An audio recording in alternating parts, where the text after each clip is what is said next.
Добрий день, з вами Ольга Таманова. Я вітаю.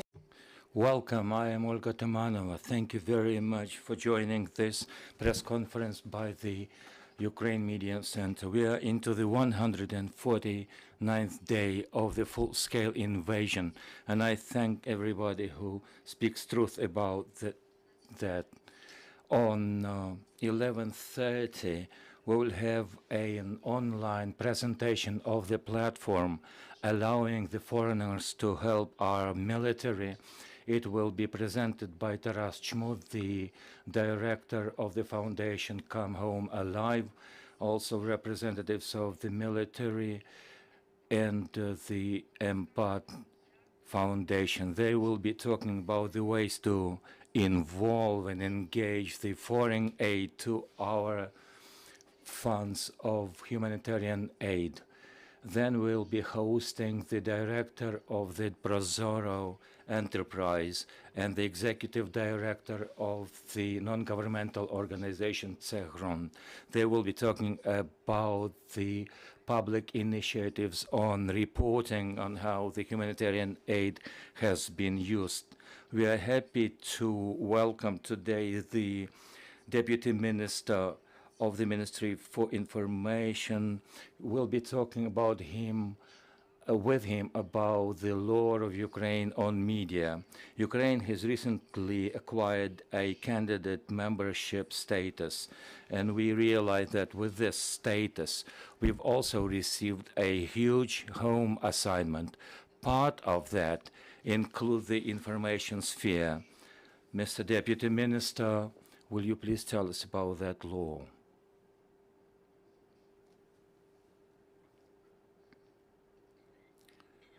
Welcome. Indeed, the approval of the law of Ukraine on media is one of the commitments that Ukraine has had in light of its aspiration to join the European Union. Now that we have a candidate status, it's not an obligation, but more than that, adaptation and the directives on the media services has been included in the top priority assignments for Ukraine.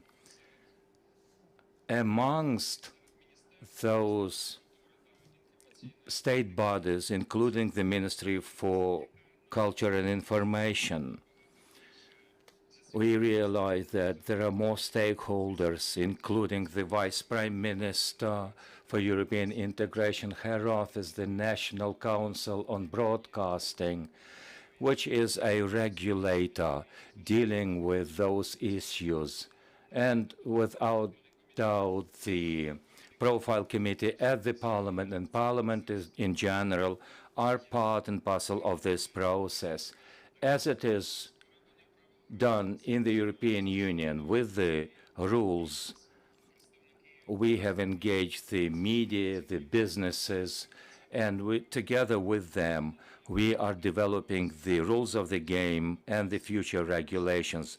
One of the commitments that is part of the law of media includes a new notion, a new word that is quite novel, that is called a mutual regulation, co-regulation, meaning that it's not only the state or the journalists are self-regulating the ethical codes. I wish that self-regulation had been more developed in Ukraine, but co-regulation is a complex process because it provides for engaging state regulator businesses into the common projects. We are talking about delegation of the tasks from the state to other actors. It is part of the new legislation on media.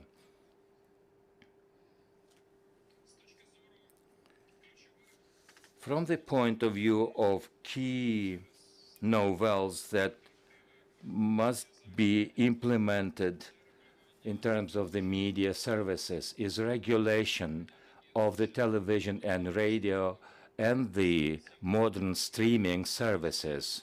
when we are able to watch the same TV channels via the available internet channels.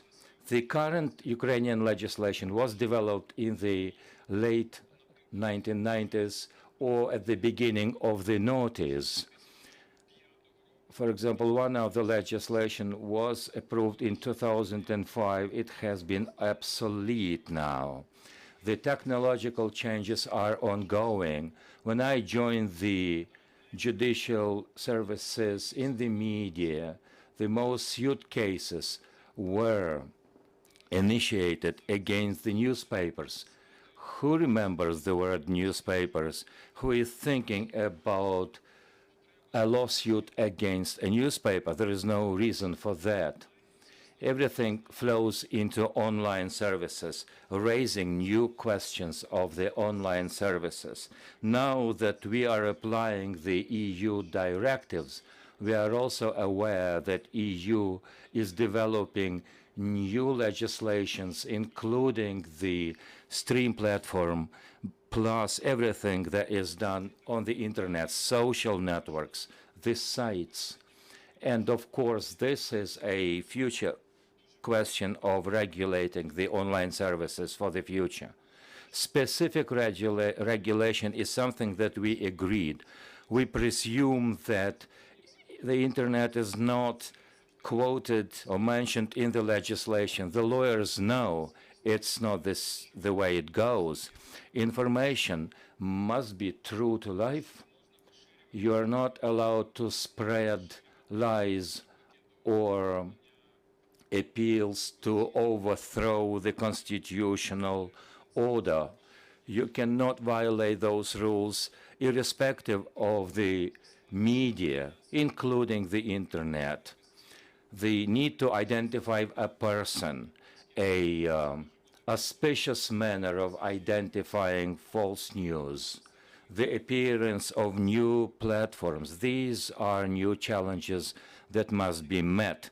Ukraine must meet these challenges not because we have EU aspirations, but because we are waging a war, and we must enjoy the judicial means of defense in the area of media.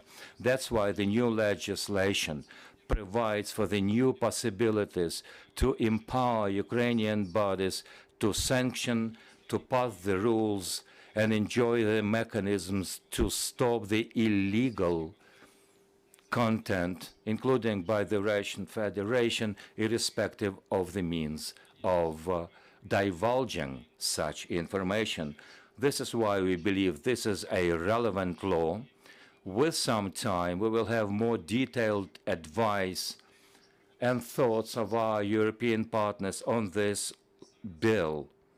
However, at this point in time, when we are finalizing the process for the Ukrainian parliament to have the reading of this law, it will require 2 readings to take on board all the amendments and changes, including the advice from the European Party, if we have one. The law on media, which is a high priority for us, especially in terms of the European integration. This is not the only one. We have the national minority issue, which is one of the 7 top priority issues for our ministry. And I am mentioning that only in the passing. I will talk about them later. But among the 2 strategic projects by the Ukrainian Ministry of Culture, we also think about the information security and the national project of media awareness. These projects are actively developing, especially in the Center for Strategic Communication and Information Security. Yesterday, with the help of the Swedish Embassy, we launched a project called the School of Debunking Misinformation, a project targeting media outlets. And yesterday We had more than 100 participants from Ukrainian regions, from the oblast administrations and military administrations. They were provided with some kind of knowledge and skills how to expose fake information. This is an educational project which is a priority for the Center of Strategic Communications. In the future, we believe that the developed workshops will be certified. Currently, we are working on that with the National Agency for National Public Services for the public service to be considered as their advanced education. The national project called Filter on media awareness has recently provided 9 lectures for the youth, including 100 participants, 4 trainings for the chat box on queer media. These trainings were admitted by a number of fact-checkers, journalists. I particularly like the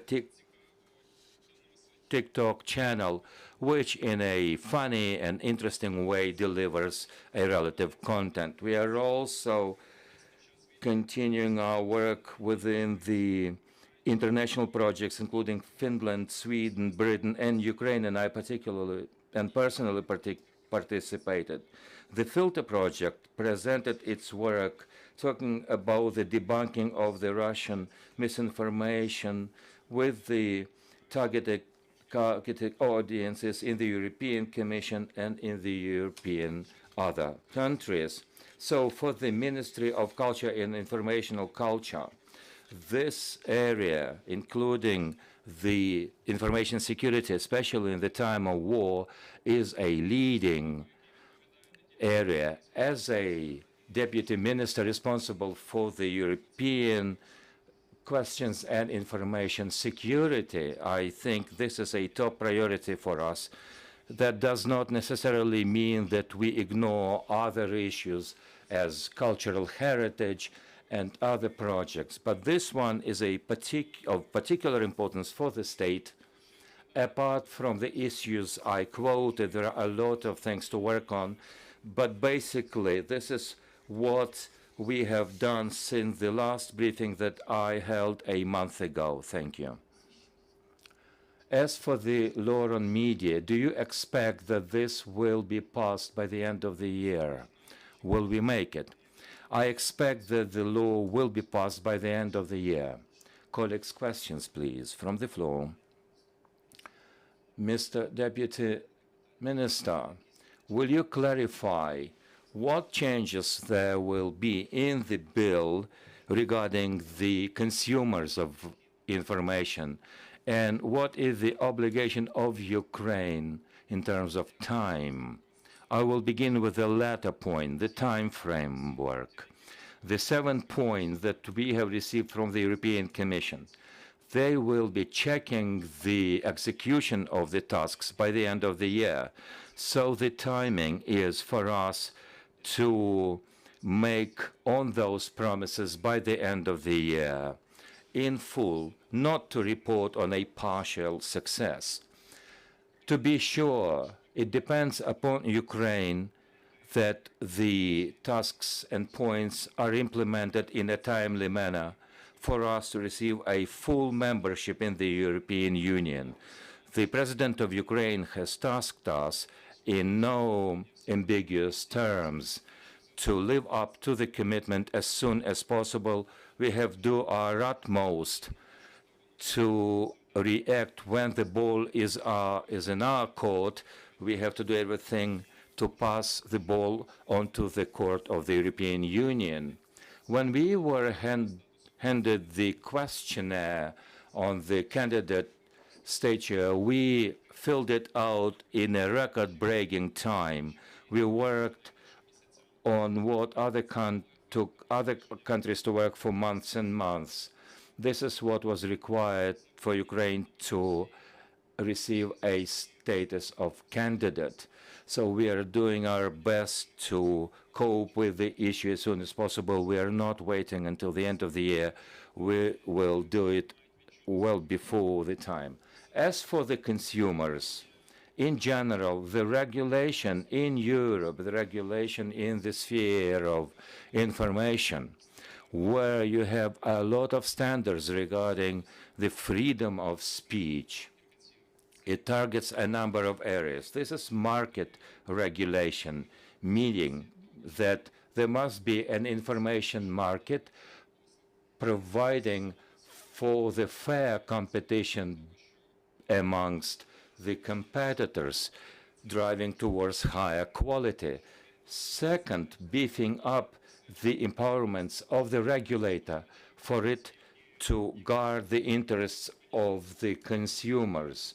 For example, when the information is being not checked in the United Kingdom, the regulator enjoys quite a powerful range of authority. For example, they stopped the Russia Today channel. They said that not only they would fine the network, but at the end of the day, they suspended the service altogether.